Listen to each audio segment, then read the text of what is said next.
예. 저는 오래 있지는 않았지만 한 3년 동안 아프리카 동부의 케냐라는 나라에서 살았습니다. 그래서 2006년에 이제 온 가족이 케냐로 이제 갔고, 그 부모님은 그곳에서 지금까지 마사이 부족을 12년째 섬기고 계십니다.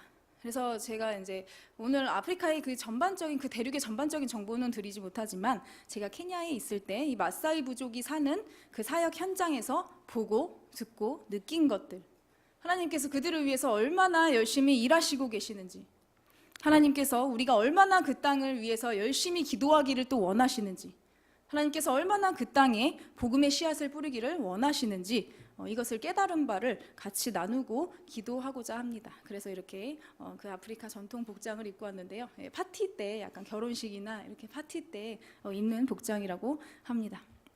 먼저 말씀을 보았으면 좋겠습니다. 우리 본문 9절에 보시면은 바울의 경우에서 아시아에서 계속 사역하기를 원하는 바울에게 하나님께서 환상을 보여주시죠. 어떤 환상인지 우리 9절을 같이 읽어보도록 하겠습니다. 9절입니다. 밤에 환상이 바울에게 보이니 마게도냐 사람 하나가 서서 그에게 청하여 이르되 마게도냐로 건너와서 우리를 도우라 하거늘. 마게도냐 사람이 건너와서 우리를 도우라 이렇게 청합니다. 너무나도 정확하게 그 뜻을 알려주셨습니다. 그래서 우리도 이거를 읽으면서 우리도 이런 환상을 한번 봤으면 좋겠어요. 얼마나 편합니까? 어디로 가야 될지 우리가 고민할 필요도 없고 생각할 필요도 없고 이렇게 정확하게 하나님께서 알려주시면 얼마나 편해요.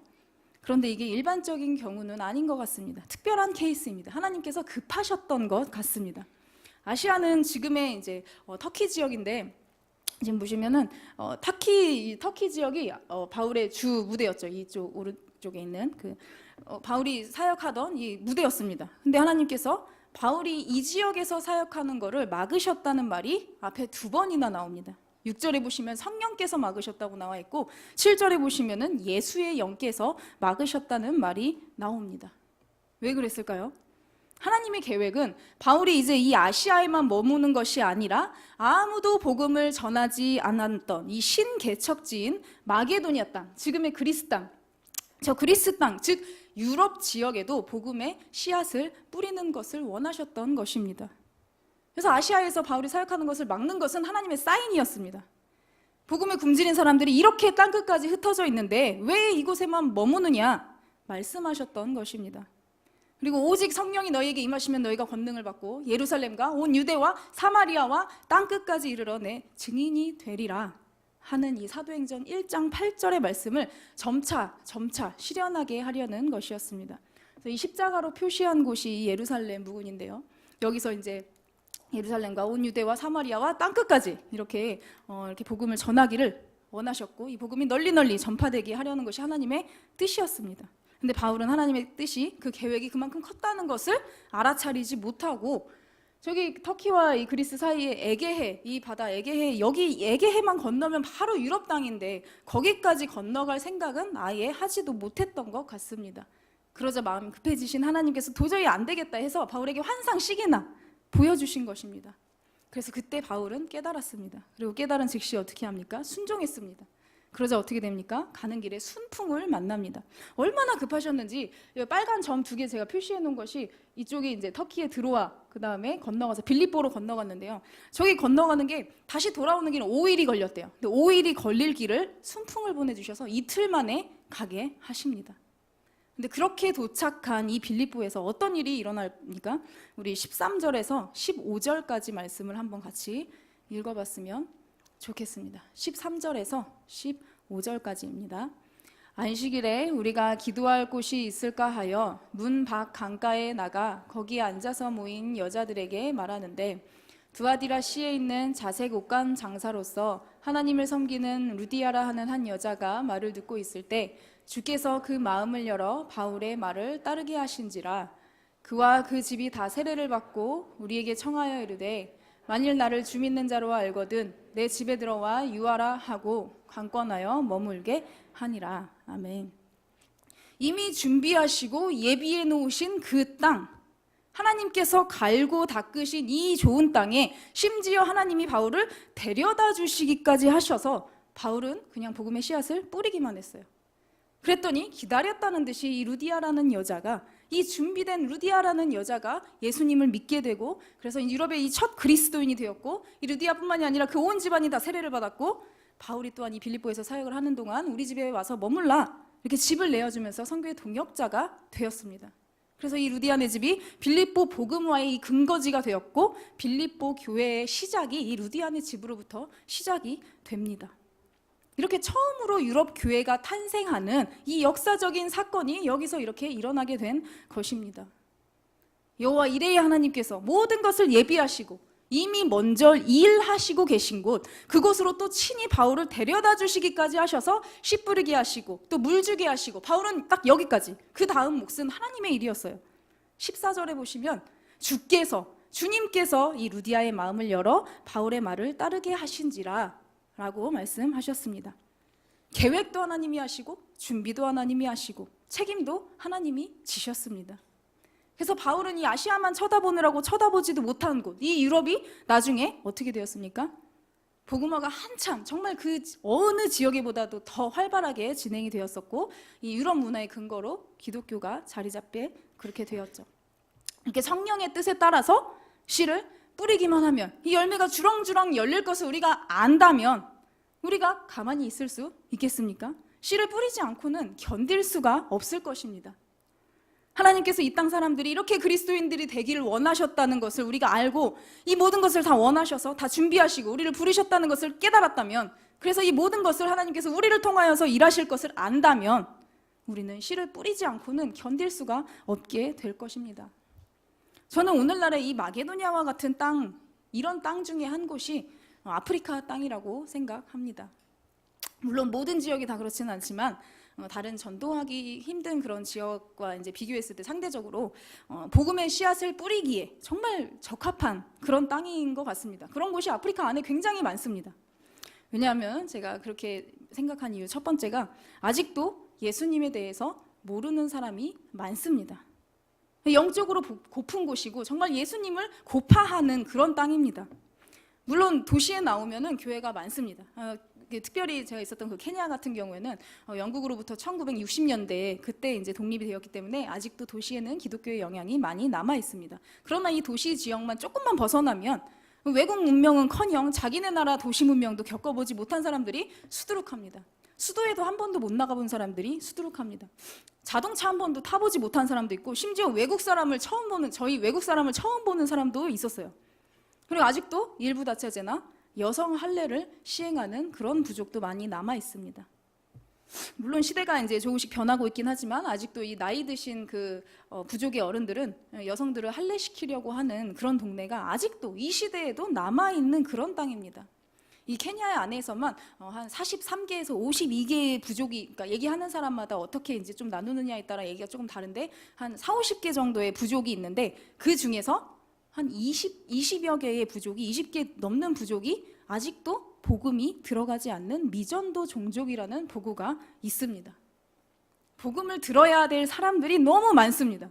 사실 이 글로벌 시대에 미디어만 접할 수 있어도 예수님에 대해서 못 들어본 사람이 하나도 없습니다. 우리나라 같은 경우만 해도 교회에 한 번만 와본 사람은 있어도 한 번도 안 나와본 사람은 없다고 얘기를 합니다. 그래서 한 번 와봤기 때문에 더 전도하기 힘든다고 얘기를 합니다. 그런데 이곳은 아직도 교회 한 번도 나와보지 못한 사람들, 그리고 복음을 한 번도 들어보지 못한 이 종족들이 많다는 것입니다. 즉 전도해야 될 사람들, 예수님을 전해야 될 사람들이 굉장히 많다는 것입니다. 두 번째로 제가 이 땅이 본문 당시에 마게도니아 땅 같다고 한 이유는 이 지역이 열매가 굉장히 잘 맺히는 지역입니다. 우리 마게도니아 땅도 굉장히 잘 준비되어서 바로바로 이 기독교의 영향을 굉장히 바로 잘 받았고 잘 흡수했죠. 근데 이 케냐 땅 같은 경우에는 영적으로 뿐만이 아니라 육적으로도 굉장히 배가 고픈 지역이라서 필요를 채워주면 굉장히 영향을 잘 받습니다. 아까 말씀드린 것처럼 도시 지역은 굉장히 잘 살지만 도시를 조금만 벗어나면은 그 넓은 땅, 거의 대부분의 땅이 시골입니다. 다 시골인데 막 그것들 보지 않았습니까? 깨끗한 물이 없어서 흙탕물을 마시고 아파도 치료할 생각조차 못하는 그런 사람들이 대부분입니다. 그래서 우리가 전달해 줄 수 있는 것들이 굉장히 많습니다. 여기 있으면은 나도 부족한 사람들 같고, 너도 나도 다 부족한 사람들 같지만 그곳에 가면은 우리가 이미 받은 것들로, 우리가 가진 것들로 필요를 채워줄 수 있는 것들이 너무너무 많아요. 그들을 사랑하는 마음만 있으면, 그들을 주님의 마음으로 품을 그 마음만 있으면 이 사랑으로 할 수 있는 일이 너무너무 많다는 거예요. 조금만 줘도 영향을 굉장히 많이 받습니다. 우리가 약국에 가서 이제 쉽게 살 수 있는 그런 약들을 전달해 주는 것만으로도 그들이 고통 가운데 있는 그 사람들을 고통에서 벗어나게 할 수 있습니다. 또한 저희가 거기서 이제 신방을 갈 때 이 옥수수 가루, 이게 옥수수 가루는 2kg짜리 한 봉지인데 이렇게 밀가루처럼 이렇게 포장해서 파는데 2kg짜리 한 봉지 한 2,000원 정도, 이제 우리나라 돈으로 한 2,000원 정도 합니다. 근데 신방 갈 때마다 이거를 뭐 하나씩, 2개씩 이렇게 가지고 다니면서 나눠줬는데, 이거를 주면은 4인 가족이 이걸로 떡처럼 이렇게 만들어서 4인 가족이 3끼를, 그러니까 총 12끼를 굶지 않을 수 있어요. 2,000원으로. 떡처럼 만들어서 먹으면은 4인 가족이 3끼고, 죽처럼 만들어 먹으면은 4인 가족이 10끼를 먹을 수 있어요. 그러니까 총 한 40끼를 2,000원으로 먹을 수가 있다는 거예요. 그래서 이 죽처럼 만들어 먹는 이 모습인데, 그래서 이제 학교에서 이제 급식처럼 이렇게 죽처럼 만들어서 이렇게 주면은 한 번에 이 봉지 하나 가지고 40명이 먹는다는 거예요. 이러다 보니까 필요한 것들을 충족하기 위해서 교회에 오기 시작한 사람들이 생겼습니다. 그리고 교회에 오다 보니까 그들이 말씀을 듣게 되고 기도를 하게 되고 하나님께서 그들의 마음을 움직여 주시고 그들이 그리스도인들이 되어서 주님을 섬기는 일들이 많아지게 되는 것입니다. 우리나라도 옛날에는 주일학교가 바글바글하지 않았습니까? 간식만 잘 줘도, 떡볶이만 잘 만들어줘도 제 기억에 어렸을 때 떡볶이 먹으러 이제 여름 성경 안고 오는 애들이 있었던 것 같아요. 그러기 시작해서 예수님 만나고 또 신자가 된 사람들도 많습니다. 이 중에도 어렸을 때 교회 가기 시작해서 신자가 되고 예수님을 접하게 된 분들 많으리라고 생각합니다. 하지만 요즘 어떻습니까? 잘 먹고 또 부족한 것이 없는 이 친구들에게 옛날보다는 복음을 전하기가 어려워진 것이 사실입니다.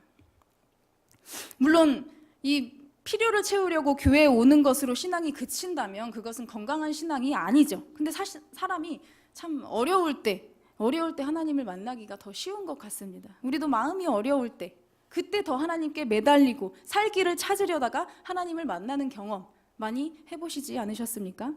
근데 이들에게는 그 어려움이라는 것이 굶주림이자 질병인 것입니다. 굶주림에서 벗어나고 싶어서, 질병에서 벗어나고 싶어서 살 길을 찾으려다가 교회를 가까이 하다가 진짜 살 길, 우리의 영원히 사는 그 유일한 길 예수 그리스도를 만나게 되는 것입니다.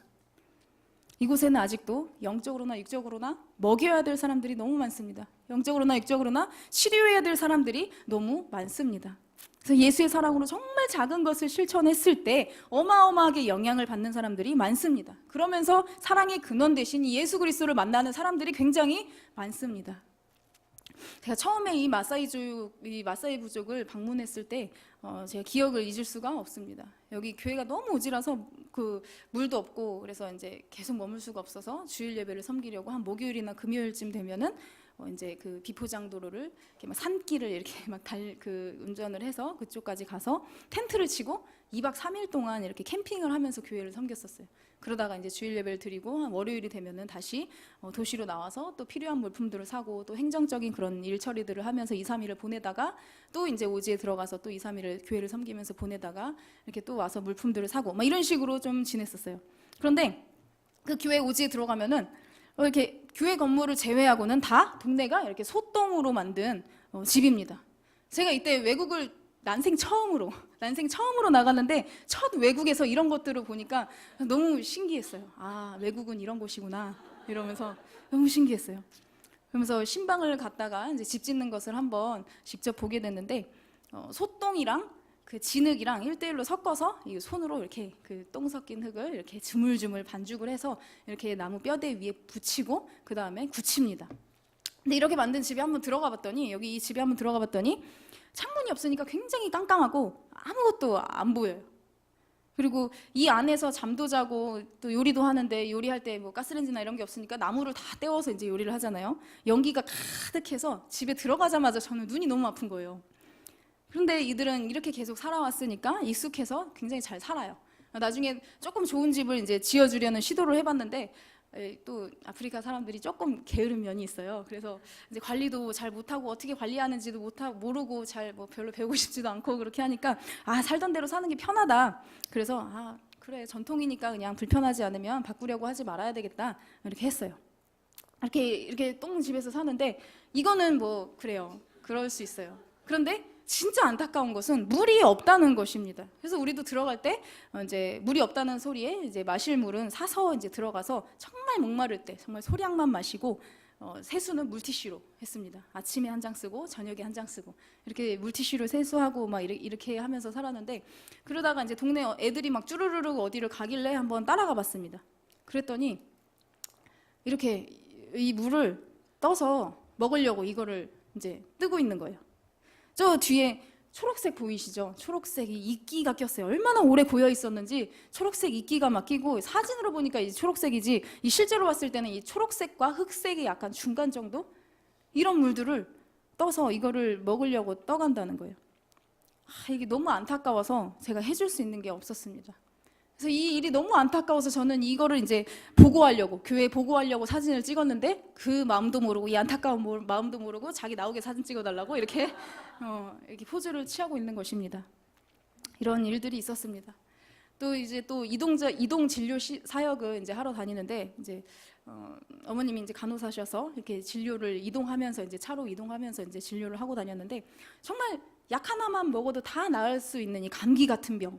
이거를 못 먹고 감기를 몇 달 동안 그냥 가지고 살다가 폐렴으로 발전한 아기들이 되게 많아요. 그리고 파리가 자꾸 애들한테 막 붙는 거예요. 그래서 왜 어른들은 안 붙는데 애들한테만 파리가 이렇게 붙나? 그래서 보니까 애들이 그 감기 걸려가지고 코가 입술까지 이렇게 쭉 나왔는데 이 잘 씻지도 못하잖아요. 물이 얼마나 귀하니까 잘 씻지도 못해서 엄마들이 이제 그냥 손으로 이렇게 쑥 닦아주는 거예요. 그래서 여기 코 자국이 이렇게 다 나와 있으니까 여기에 파리가 얼마나 이렇게 붙는지 코에서 이 입술까지 한 사람당 10마리씩 파리가 다닥다닥다닥 여긴 괜찮은데 여기에만 다 이렇게 붙어 있는 거예요. 근데 난 저게 뭔가 하고 쳐다봤는데 파리였어요.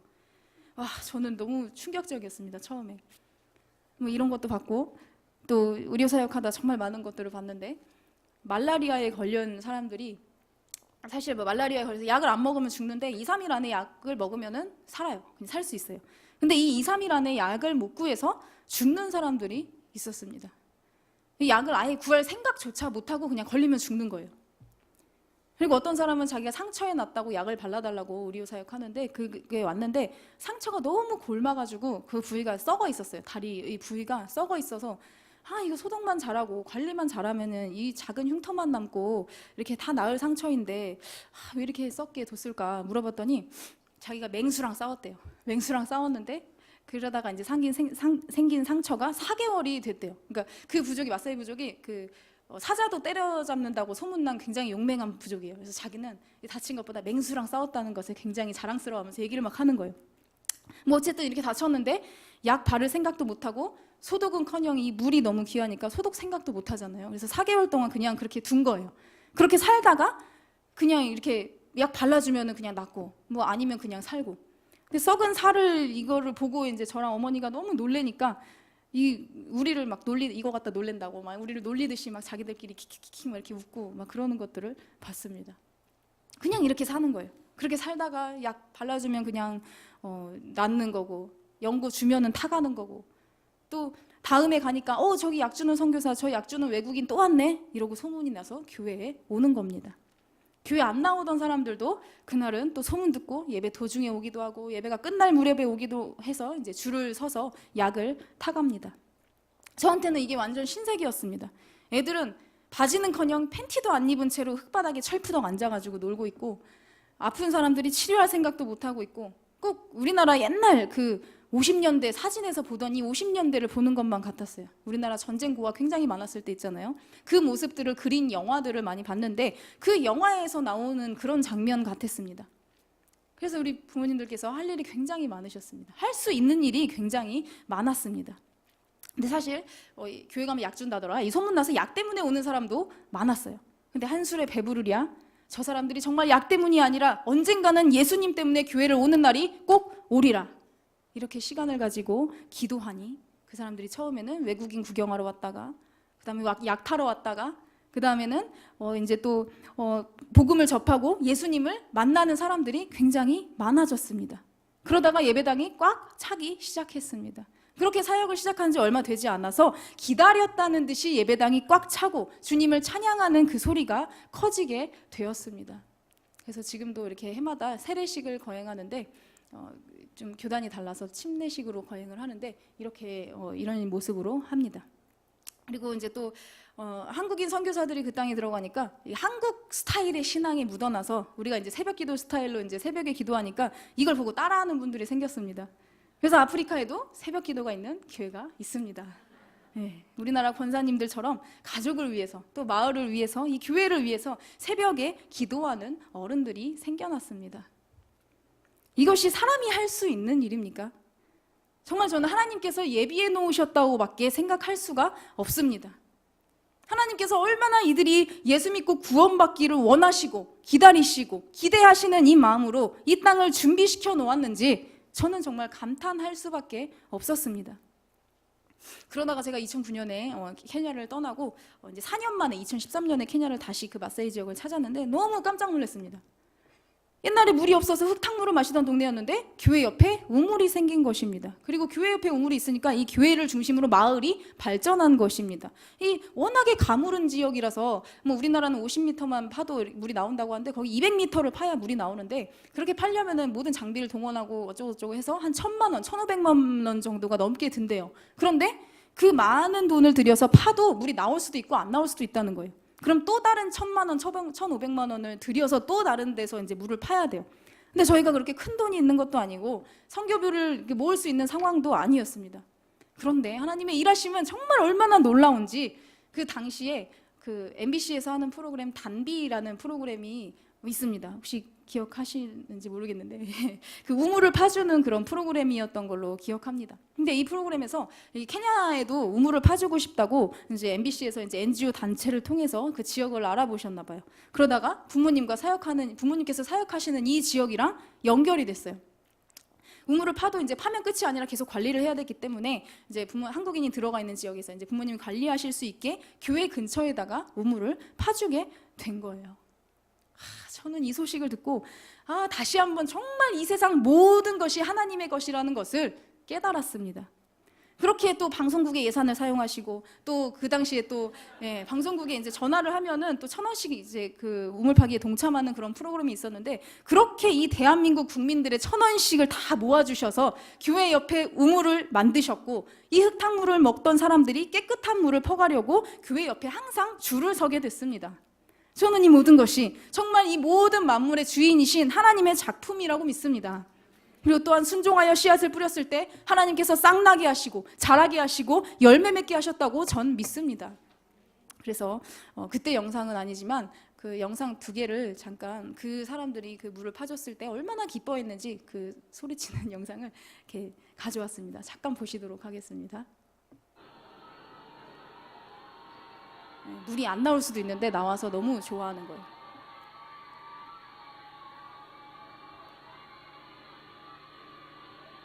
이렇게 기뻐하다가 이어서 찬양을 부릅니다.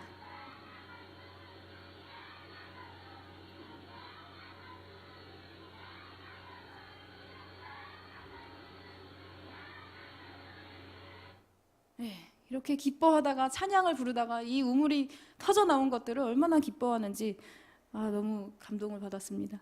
그리고 또 정말 하나님의 그 하신 일들을 다 말하려면 시간이 부족한 것 같습니다.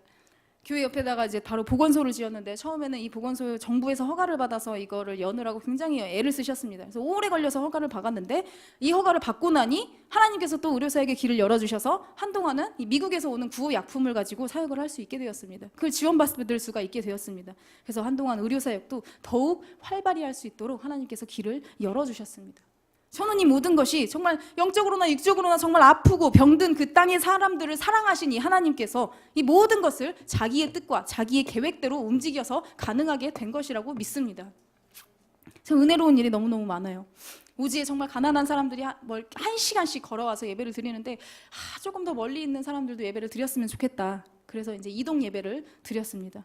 그래서 큰 나무 아래에서 사람들을 모아서 이렇게 예배를 드리기 시작했는데 이곳에 교회가 세워지고 또 교회를 중심으로 이쪽에다가 나무 아래에서 예배를 드리기 시작해서 교회가 세워졌다면 다른 쪽에 이제 또 나무 아래에서 사람을 모아서 예배를 드리기 시작했는데 이곳에도 또 교회가 세워지고 해서 총 9개의 교회가 더 세워지고 9개의 현지 목회자들까지 하나님께서 세워주셨습니다. 정말 이렇게 하나님께서 하신 일들을 다 말하려면 시간이 모자랍니다. 너무 놀랐습니다. 그리고 앞으로도 하나님께서 하실 일들이 다 기대가 됩니다. 근데 제가 어렸을 때는 20살 때, 지금도 어리지만 20살 때 이때쯤은 부모님이 굉장히 어설퍼 보였습니다. 의료사역을 하시는데 제 눈에는 왜 이렇게 엄마가 이제 그 약통도 제대로 정리를 안 하는 것처럼 보이는지, 왜 이렇게 정리도 안 하고 일을 하냐, 엄마한테 괜히 막 나도 정리 못하면서 괜히 오지랖 부리면서 막 잔소리를 하고 굉장히 일하는 게 되게 어설프다고 생각을 했었어요. 또 아버지도 40 넘어서 이제 형교제 가셔서 언어가 잘 안 되시다 보니까 사실 나도 잘 못하면서 왜 이렇게 아빠 언어는 어설퍼 보이는지, 저렇게 얘기해서 사람들이 다 알아듣기나 하는지, 저렇게 언어를 하시면서 어떻게 사역을 하실까, 이런 생각들을, 어려가지고 뭐가 중요한지를 잘 몰랐기 때문에 그렇게 생각하고 다 어설퍼 보였습니다. 근데 지금 와서 보니까 하나님께서 우리에게 유능한 사람이 되라고 하지 않으셨어요. 하나님께서 우리에게 그들을 자라게 하라고 하지 않으셨어요. 우리는 그저 씨앗을 심고 물을 주면 하나님께서 일하시고 하나님께서 자라게 하신다는 것입니다.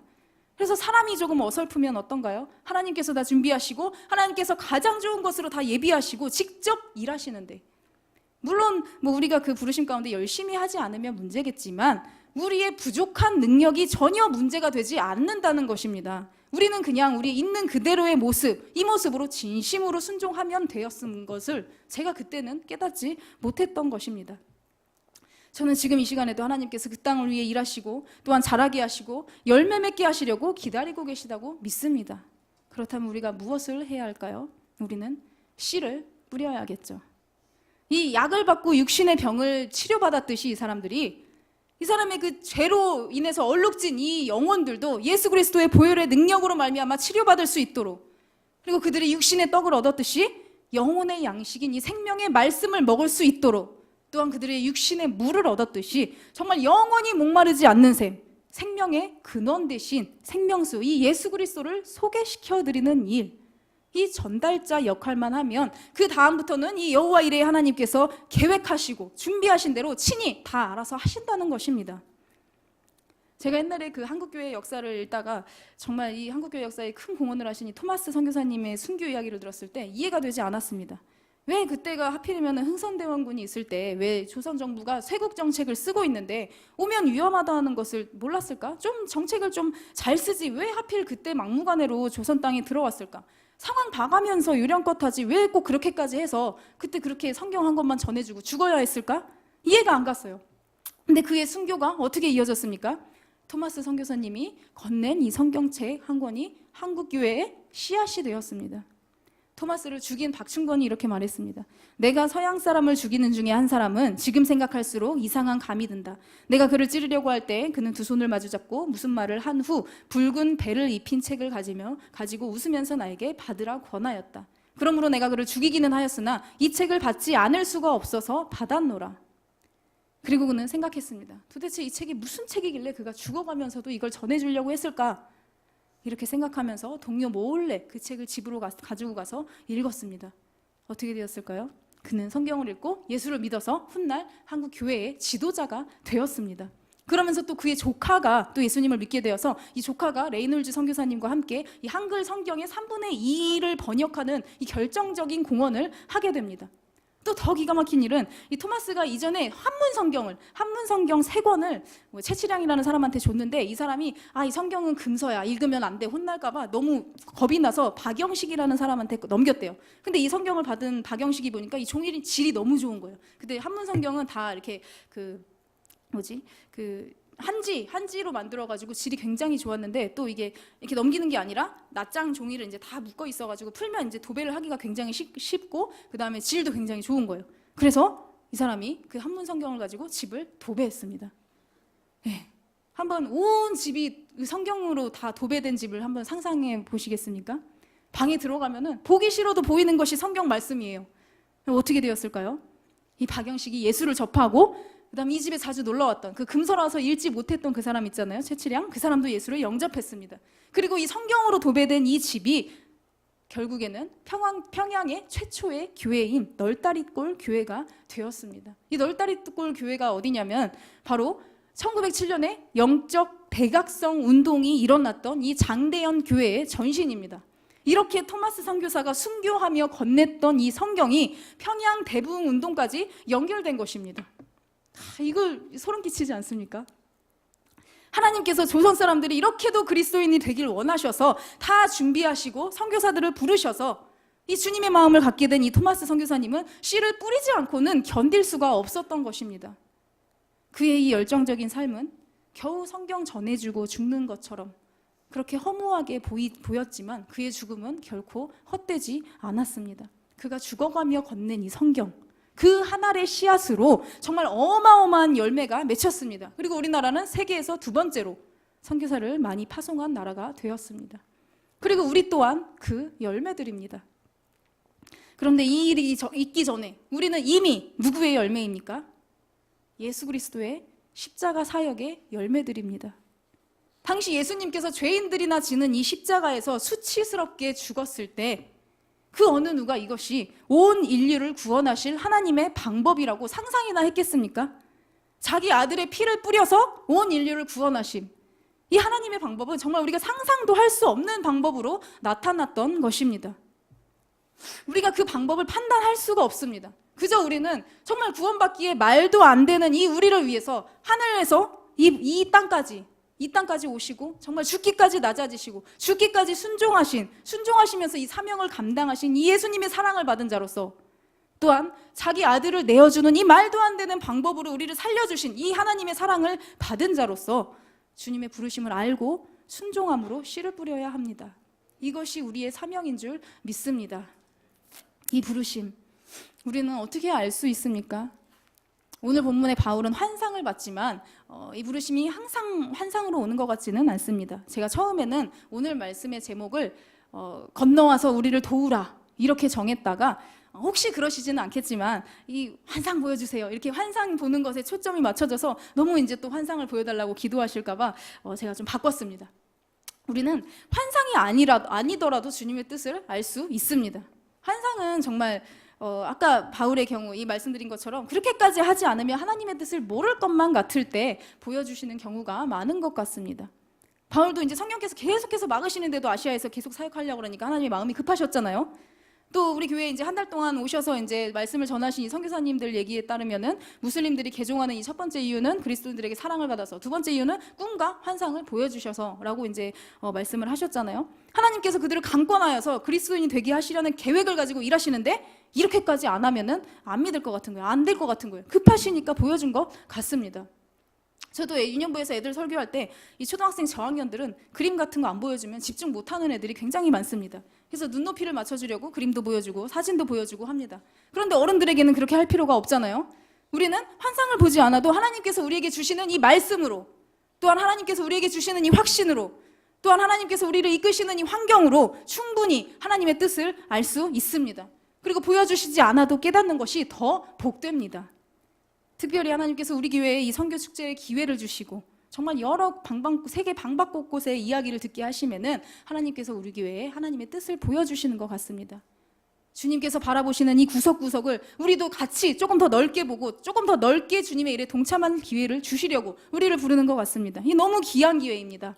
우리 정말 여러 곳의 상황을 전달해 들으면서 우리는 정말 꿈에 환상에 누가 나타나서 도와달라고 이런 환상을 보지 않아도 정말 세계의 수많은 영혼들이, 또한 우리의 주변 이웃들이 우리에게 도와달라고 도움을 요청하고 있는 것을, 복음을 갈망하고 있다는 것을 우리는 알 수 있습니다.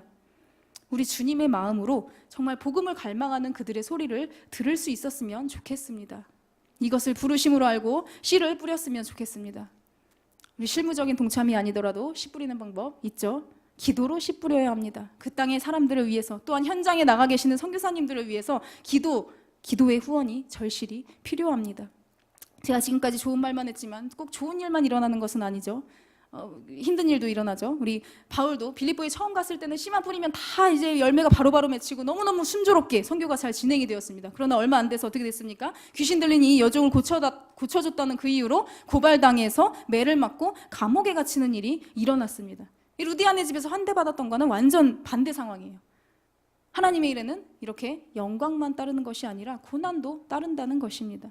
믿음 때문에 잘 되는 것처럼 보이는 일도 있는가 하면 믿음 때문에 어려움 당하는 일도 있기 마련입니다. 그래도 우리는 결국에는 복음이 승리할 것을 알지만 복음이 힘이 없는 것처럼 보이는 순간들도 있습니다. 그럴 때에도 좌절하지 않고 정말 감옥에서도 찬양하고 기도했던 이 바울과 실라처럼 찬양하게 해달라고, 내가 사망의 음침한 골짜기를 다닐지라도 해를 두려워하지 않을 것은 주께서 나와 함께 함이니라. 이 고백이 선교사님들의 정말 끊임이 없는 고백이 되게 해달라고, 그 땅에 있는 그리스도인들의 끊임없는 고백이 되게 해달라고 기도해 주시는 게 필요합니다. 이 시간 저희가 좀 기도 제목을 조금 나누고 마치려고 하는데요. 특별히 그 땅을 위해서 또 기도 부탁드릴 것들은 우리뿐만이 아니라 정말 무슬림들도, 또한 여호와의 증인들도, 각종 이단들도 그 땅을 씨 뿌릴 비옥할 땅으로 생각하고 있다는 것입니다. 제가 하루는 나이로비 시내를 돌아다니다가 깜짝 놀랐습니다. 백인 한 명, 흑인 한 명, 중국인 한 명, 이 세 명이 한 팀을 이뤄서 포교 활동을 하는데 듣다 보니 여호와의 증인인 것입니다. 도시에는 이제 중국 사람도 있고 외국 사람도 있고 이렇게 많으니까 뭐 백인을 만나도 흑인을 만나도 동양인을 만나도 수월하게 전도를 하려고 이 셋이 짝을 이뤄서 돌아다니면서 그렇게 포교 활동을 했던 것입니다.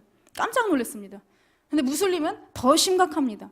이 아프리카 이 대륙에 북쪽부터 시작해서 무슬림이 점점 남하하고 있는데 북쪽은 이미 다 넘어갔습니다. 이 초록색이 진할수록 이제 무슬림이 많이 분포되어 있는 곳이고, 파란색이 진할수록 이제 크리스찬들이 많이 분포되어 있는 곳인데, 북쪽은 이미 다 넘어갔습니다. 그나마 희망적인 것은 우리 수요일에 오셨던 선교사님께서 요즘에 이집트에 있는 무슬림들이 요즘에는 이슬람을 떠나는 경우가 많다고 말씀을 해주셨잖아요. 그 소식을 듣는데 저한테는 굉장히 이 절망 중에 희망이었습니다. 케냐는 여기 오른쪽, 여기 제가 동그라미 친 이 오른쪽 이 그 빨간 동그라미 안에 있는 곳이 이제 케냐인데, 소말리아와의 국경 지역에 있습니다. 옆에 뿔처럼 이렇게 튀어나온 곳이 소말리아인데, 이 소말리아는 무슬림으로 다 넘어갔는데 저기에는 완전 극우 이슬람 세력들, 그 이슬람 극단주의자들이 모여 있거든요. 완전 초록색이잖아요. 예. 그래서 이슬람이 국교나 마찬가지인 소말리아인데, 이 이슬람 소말리아랑 케냐 지역 그 국경 지역에 있는 데서는 이제 케냐 사람들도 많이 무슬림으로 넘어갔다고 합니다. 부모님께서 실제로 저기 의료 사역을 하러 한번 가셨는데 그 동네 90% 이상이 무슬림이었다고 합니다. 분쟁이나 테러에 대한 그런 두려움 때문에 이슬람을 받아들이는 경우도 많다고 합니다. 그리고 굉장히 그 이슬람 극단주의자들이 소말리아에 다 모여 있어서 어떤 전문가는 그 지하드 활동가들이나 아니면 테러 전문가들까지 이곳에 있을 거라고 추정하는 사람도 있습니다. 케냐에서도 이 국경 지역에 있는 한 대학교에서 한번 테러를 당한 적이 있습니다. 몇 년 전에 그 이슬람 극우 이슬람 단체가 이 대학교로 넘어와서 기독교인이면은 무차별 살인을 저질렀어요. 그래서 몇백 명이 죽었던 이 사건이 실제로 일어난 적이 있습니다. 이런 것도 있고, 또한 이 무슬림들이 굉장히 전략적으로 포교 활동을 합니다. 지지난주에 우리 유혜석 선교사님께서 오셔서 우리나라에 퍼지고 있는 이 무슬림에 대해서 아주 현실적으로 말씀을 해주셔서 우리 다 깜짝 놀라지 않았습니까? 한국인들에게 무엇이 필요한지, 어떻게 하면 우리가 잘 넘어가는지 너무 정확하게 파악을 하고 있습니다. 그런데 아프리카에서 똑같습니다. 아프리카 사람들이 필요한 게 무엇인지, 뭘 좋아하는지 너무 명확하게 파악을 하고 있고, 그것에 대한 재정 지원도 어마어마합니다. 그래서 무슬림들이 지금 계속해서 학교를 짓고 있고, 무료로 그 학교를 운영하면서 포교 활동을 시행하고 있고, 그래서 무슬림들이 계속 확산되고 있습니다. 이 무슬림들이 정책적으로 아프리카 대륙의 이제 북쪽에서 이제 남하를 하고 있습니다. 이미 주님을 만난 사람들은 그럴 일이 없겠지만, 아직 케냐에도 20개의 미전도 종족이 있고, 전체에 이 아프리카 대륙 전체에 1000여 개의 미전도 종족이 있잖아요. 그 사람들은 기독교인이 빵을 주면 난 기독교인입니다. 무슬림이 빵을 주면 난 무슬림입니다. 이렇게 얘기할 사람들이 아직도 많습니다. 기도가 굉장히 필요한 지역입니다. 여러분들께서 이 땅에 기도의 씨앗을 뿌려주시기를 부탁드립니다. 그리고 두 번째로 제가 부탁을 또 할 것은 이 지역이 말씀의 기초를 잘 세울 수 있도록 기도 부탁드립니다. 이곳은 분위기가 꼭 옛날 우리나라 한 7, 80년대랑 비슷합니다. 굉장히 감정적인 거를 좋아하고 초자연적인 체험을 좋아합니다. 얼마 전에 인터넷 뉴스에서 봤는데 어떤 아프리카 목사님 한 분이 성도들에게 자기가 믿음으로 물 위를 걷겠다고 얘기를 하고 기도를 했대요. 그러고는 악어들이 살고 있는 그 물에 기도를 하고 들어간 거예요. 그래서 악어한테 잡아먹어서 죽는 일이 일어났습니다. 참 이게 상식적입니까? 근데 우리나라도 이 정도는 아니지만 지난 몇십 년 동안 말씀의 기초가 탄탄하지 못한 채로 초자연적인 이 체험을 너무너무 좋아하다 보니까 비상식적인 일, 비윤리적인 일이 많이 일어났었어요. 우리나라 성도들이 기도는 굉장히 많이 해서 빠른 시간에 성장을 한 건 사실인데 말씀의 기초가 부족한 것도 사실입니다.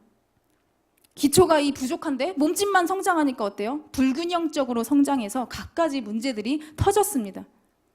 지금이야 그런 약점들을 잘 파악하고 건강하고 균형 있게 잘 성장하려는 쪽으로 분위기가 많이 달라지고 있지만 얼마 전까지만 해도 굉장히 감정적이고 또한 말씀의 기초 없이 몸집만 성장하는 그런 교회들이 굉장히 많았습니다.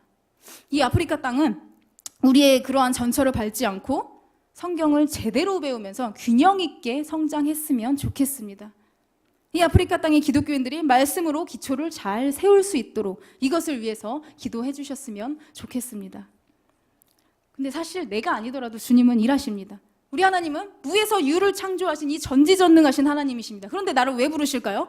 나와 함께 일하고 싶어 하시는 것입니다. 나와 동행하고 싶어 하시는 것입니다. 우리 주님께서 바라보시는 그 땅을 바라보면서 주님의 일에 동참하는 이 귀한 기회를 누렸으면 좋겠습니다. 물론 우리 주변에도 씨 뿌릴 곳 굉장히 많습니다. 한국 땅도 기도로 씨 뿌려야 합니다. 그러나 조금 더 넓게 봤으면 좋겠습니다. 하나님의 무대는 넓습니다. 세상 모든 민족의 구원을 얻기까지 쉬지 않으시는 하나님, 이런 찬양 가사 있잖아요. 하나님의 무대는 전 세상입니다. 온 세계입니다. 여기서도 일하시고 중동을 위해서도 일하시고 유럽을 위해서도 일하시고 아프리카를 위해서도 일하시는 이 하나님께서 바라보시는 곳으로 우리의 눈을 조금 넓혔으면 좋겠습니다. 우리 교회에 이런 기회를 주신 것에는 우리 교회가 하나님이 바라보시는 그 넓은 지역의 구석구석을 같이 바라보고 주님의 일에 동참할 이 넓은 기회를 주신 것 같습니다. 너무 귀한 기회입니다. 우리 기회 있을 때 씨를 뿌립시다.